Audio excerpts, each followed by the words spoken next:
So thank you so much for clicking onto this video already.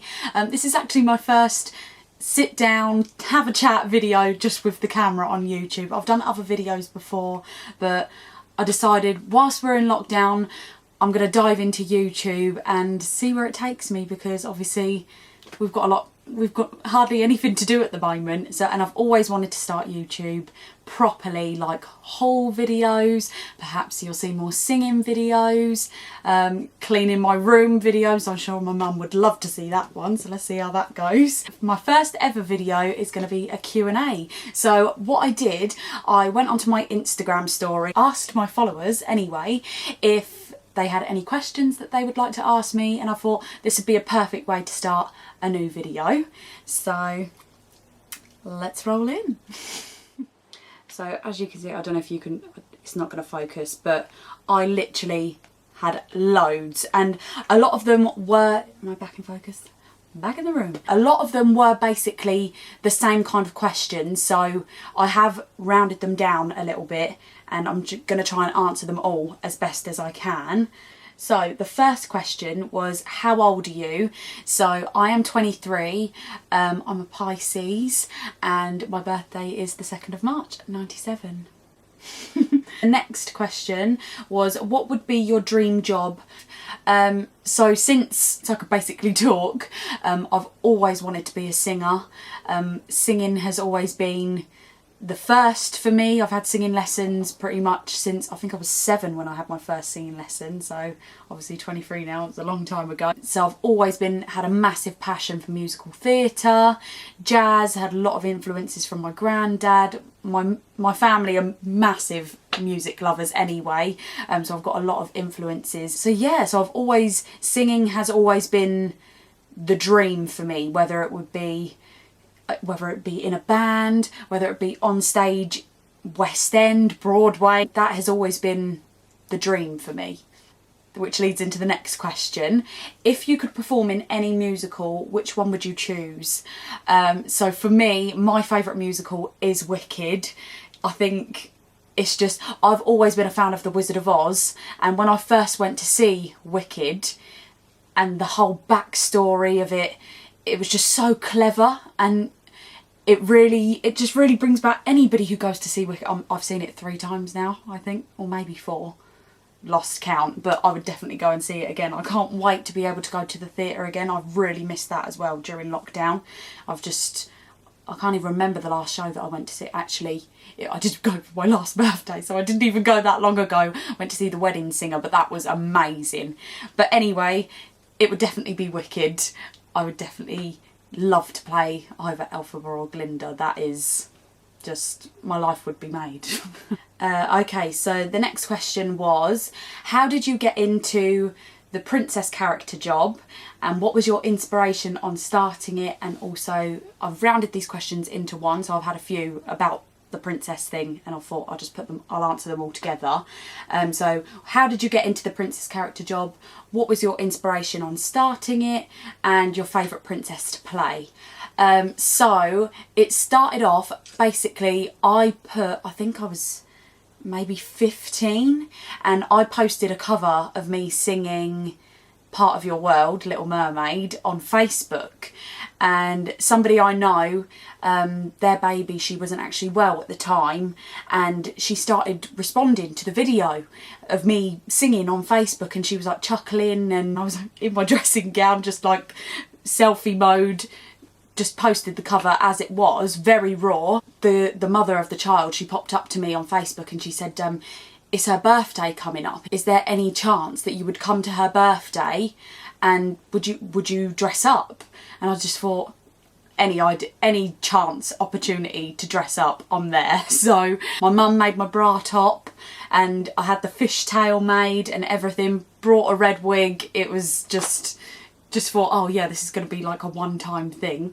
Really big success, everybody loved it. So that was the first party that I ever did, and then Frozen come out.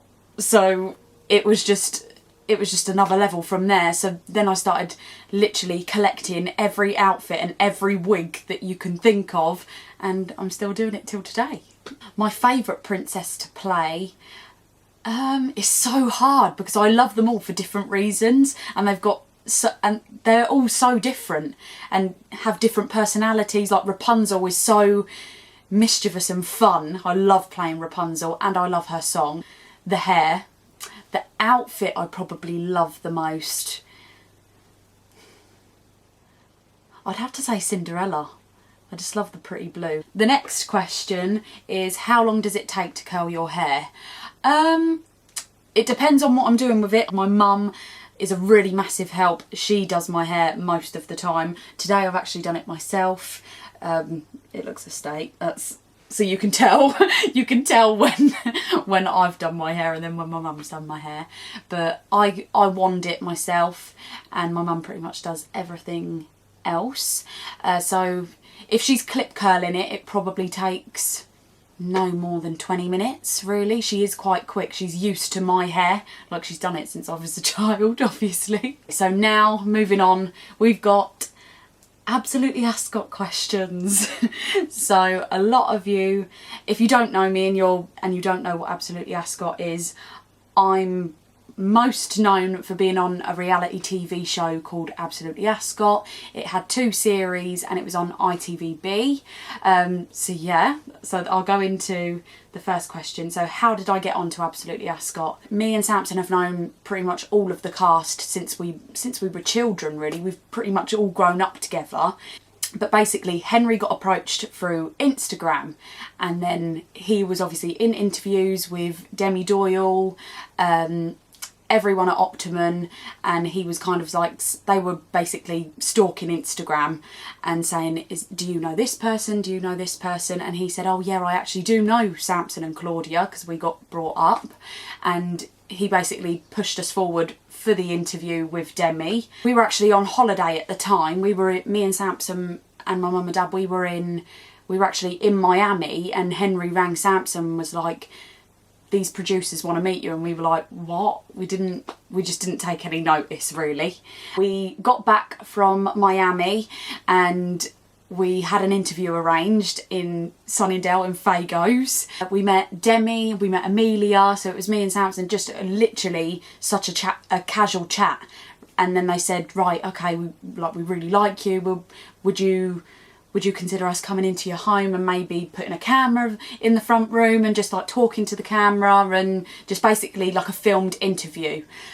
So that happened maybe a couple of days later, and we just thought, okay, like we were just rolling with it, didn't expect anything from it. So that was that. And so nothing was finalised at that point. So it was a pilot that we were in. It was just an idea being put on the table to ITV. And then a couple of weeks later, Demi got back in touch and was like, yeah, we're on, we're going to start filming. And we were like, what? When? It hadn't happened before, like Towie or something like that. You kind of know the score, but Absolutely Ascot, at this point, it didn't even have a name. So we were all just saying the show, like we didn't even know what it was going to be called. And we were all kind of guinea pigs in the situation. Nobody had done it. We didn't know how it was going to come across, what it was going to look like. So it was all very fresh and really new. But it was such a fun experience. Obviously, the first series, that was, I think we must have filmed it from June to August. And then last year we filmed the second series, so they were a year apart, and we filmed that from May to August, so that was a little bit longer, but it was because we were filming in Marbella, so we had to go a little bit longer. It's all a blur. It was absolutely manic. Do you still speak to any of the cast? I speak to pretty much all of the cast. I haven't fell out with, well, have fell out with some, but haven't fell out with everybody. I still speak to Courtney, I still speak to Leah. I work with Chloe, my sister-in-law now. They're actually going to be getting married next year, so that's so exciting. Samson I see every day. We're just in our own little bubble really. What's the best opportunity Absolutely Ascot has given you? The best opportunity, I mean, being on telly is obviously such a great achievement, and the opportunity of just that in itself. I got to go to the NTA Awards. That was probably, for me, that was amazing. Like, I was the biggest fangirl there. His celebrities there will probably remember me thinking, oh my god, who is this girl? Like, going around taking photos of every single person in sight. But I was so excited, and I don't care anymore. What is the point of caring what people think? I enjoyed myself. I had the best time. Will there be another series? At the moment, no, but you never know. Never say never. I still think there's definitely room on ITVB at the moment for Absolutely Ascot to come back, let's put it that way. Do you get a lot of things sent to you by brands? I actually do, yeah, I'm very privileged. That's another thing that Absolutely Ascot has given me. I've been able to obviously grow my social media platforms like Instagram. I mean, before I started the show I had under 4,000 followers and now I'm over 90,000. So that is just, it's unbelievable to say that it's grown that much. A lot of brands do send me promoted items that they will then gift me, and then they will pay me to post them on my Instagram. So that it's unbelievable to think that you can actually earn a living out of that, but I'm very privileged to say that I do. One of the collaborations, long-running collaborations I have is with Be Perfect Cosmetics. So I actually have a discount code with them, and it's Claudia20, so you can pretty much get any of their tan for 20% off, I believe, so go and check them out. What star would you most like to be? And I'll just put it out there, my Aunt Laura asked me this question. The biggest star, I think, for me, that inspires me the most would be definitely Beyonce. I mean, she's just God in human form. In every aspect, she's kind, she's beautiful, talented, and she's just amazing. What beauty treatments do you regularly have, and which skin products do you use? I mean, I have dermaplaning facials with Chloe. I'm actually due one. Hopefully she'll do one for me during lockdown. That's pretty much it. As for beauty treatments, I don't really have any. I have my nails done. I love Lotta Beauty. I couldn't live without her. She's done my nails just before lockdown. Thank goodness I got a slot in with her. My hair, I should get it cut more often than I do, but I'm actually trying to grow my hair at the moment because this fringe is really annoying me. It's at that really aggravating stage, so I would just like it to connect up with the rest of my hair. Which skin products do I use? So at the moment I have been using Chloe Louise London, so I'm obsessed with the marula oil. That is, I've got really dry skin, so that is just really hydrating for me and leaves it so glowy. I like to put it on at night time. If I have like a breakout of spots, Sudocreme, I'm not gonna lie, is my lifesaver. I always basically just dab it on wherever the spot is at night time, sleep with it in, and it's basically miracle in a tube. You want a cup of tea, Claudia? Yes, please. Do you do your own makeup or do you have someone do it for you? So most of the time I do my own makeup. It's actually quite rare if I have my makeup done. But if I do have it done, I've had makeup by Carmen. She is the best. Halloween looks I'm obsessed with. Makeup by Josh Reed. He's just another level, and he's gonna be making it big time. If you don't know him now, you're gonna be knowing him very soon. Makeup most of the time myself. I'm not the best at it, but I actually love doing makeup. So, and a couple of people have actually asked me to do a makeup tutorial on YouTube, so maybe that will come in the future. Let me know in the comments if you would like to see that. How did you find your style, and who's your inspiration for your day-to-day looks? Just basically, I love looking at Instagram for fashion ideas.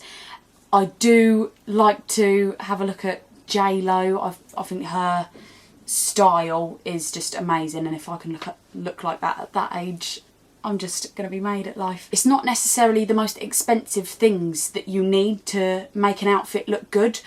I am obsessed with Primark. I don't know if you've seen, I did a Primark haul on my Instagram story before, but I just think you can completely kit yourself out in Primark and people wouldn't know any different. Making the best of what you've got and making it look $1 million, really. How do you manage to stay happy happy all of the time? I think I definitely don't. Let's just let's just put that straight. On social media, I've always been this way really. I've always tried to put positive things on social media rather than anything negative, because I just think if you're promoting negative vibes, it's just you're going to keep surrounding yourself in negative vibes. So that's why I always like to have like very happy things on my page. It's all rainbows and smiles. I don't think you need to air anything bad on social media. Like I wouldn't have like a row on story posts or on a Facebook status. I've never been one for that, and I think that's really important. I think you should keep those kind of things private. So this is the last question. Sad times. If you could relive one day in your life, what would it be and why? This is a deep question. I've had so many good days. Is that the tea coming? Yep. I'm on to my final question. Oh, thank you. Oh, good luck, you might need this. I know. What have you... You sounded like you put something in it then. No. If you could relive one day in your life, what would it be and why? The day I had you, my darling. Don't know. Really? That's a hard question. I don't think you would like to relive that day. That's a hard question because there's so many days with so many special things, isn't there? So. That is a very hard question. Sum it down to this year. This year, if I could relive another day, it would definitely... It's quite easy to do this year because obviously we've been in lockdown for pretty much all of the year. But if I could relive another day, it would actually be my mum's 50th birthday. I just thought that that day was so special, and I loved seeing her reaction to decorations and going above and beyond for her, which normally she does for us. And it was so lovely to see her like that. And we went to Quaglino's, a lovely restaurant in London. It was amazing. And we made some good memories that day, so I'd definitely say that day. Right, I'm going to go and finish my tea now, but thank you so much for watching, and if you would like to see another video like this, or if you've got any other video suggestions, please put them in the comments. And yeah, so thank you so much. Bye.